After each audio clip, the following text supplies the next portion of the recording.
6억 초과 9억 이하, 이건 좀 복잡해집니다. 주택가격이 실제적으로 6억이 넘어간다는 얘기는 6억까지는 괜찮지만 6억이 넘어가는 숫자부터는 현재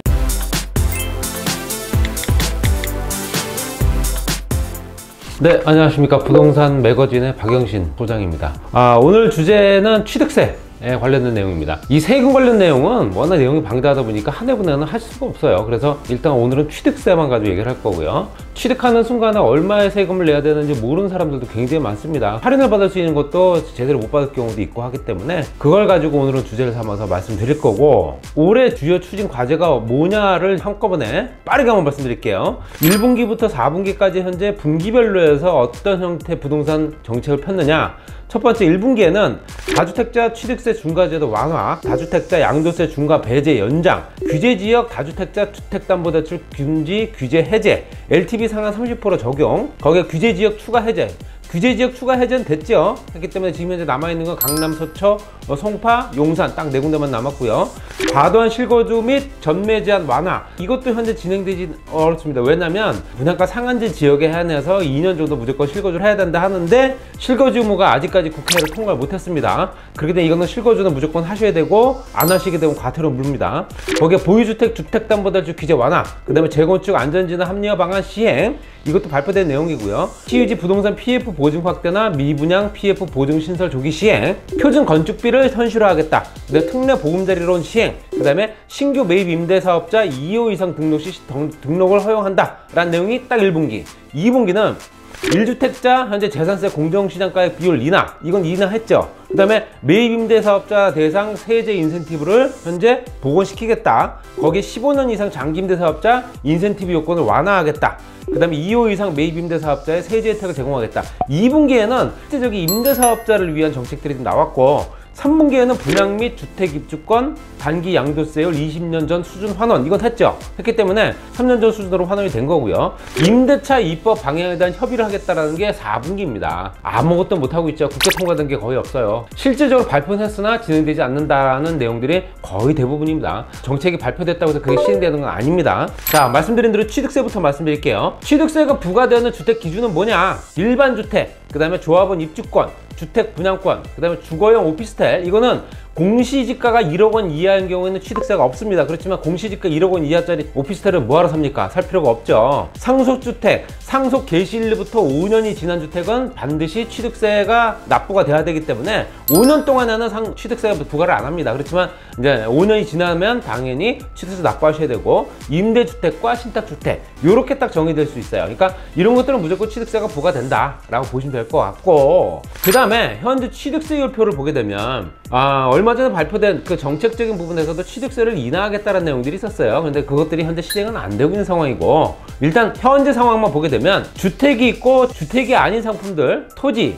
상가, 오피스텔, 사무실, 점포 이런 것들, 이거는 무조건 현재 단일세율입니다. 4.6%, 취득세, 농어촌 특별세 더해서 지방교육세까지 해서 4.6%, 신축된 부분을 원시 취득했거나 상속, 농지 뺀 나머지를 상속받았다 한다면 이거는 취득세만 2.8%, 농어촌 특별세 0.2%, 0.16% 하게 되면 실제로 한 4%대 될 겁니다.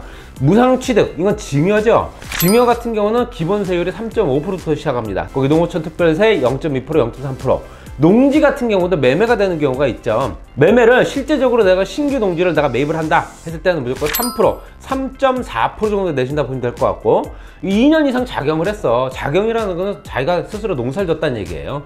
농사짓 땅들 같은 경우는 현재 매매가 이루어지게 되면 이건 세율이 낮아요. 1.5%, 거기에 0.1% 더하게 되면 1.6% 되는 거고, 상속, 농지도 상속이 되는 경우가 많죠. 이건 2.3%에 0.2%, 0.06% 더해서 2.8% 정도 될 겁니다. 주택 외에 있는 상품들 얘기를 하는 거고, 그럼 이제 주택을 한번 들어가 볼게요.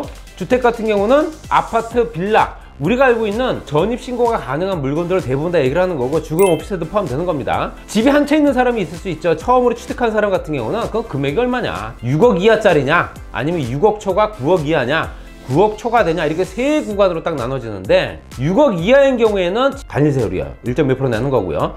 6억 초과 9억 이하, 이건 좀 복잡해집니다. 주택 가격이 실질적으로 6억이 넘어간다는 얘기는 6억까지는 괜찮지만 6억이 넘어가는 숫자부터는 현재 세율이 달라지는 얘기겠죠. 만약에 7억 원이 넘어가는 주택을 구입한 사람이다 했을 경우에는 1.6%를 내셔야 됩니다. 이게 세금은 납부세액이 한 1169만 원, 거기에 7억 5천만 원이다 했을 경우는 2%, 이건 1,500만 원, 거기에 8억 원이다 2.33%에 1,864만 원, 그 다음에 9억 원이다 했을 땐 2.99%에 2,691만 원, 9억 1,000만 원이 된다, 9억이 넘어가겠죠. 이건 당연히 3%입니다.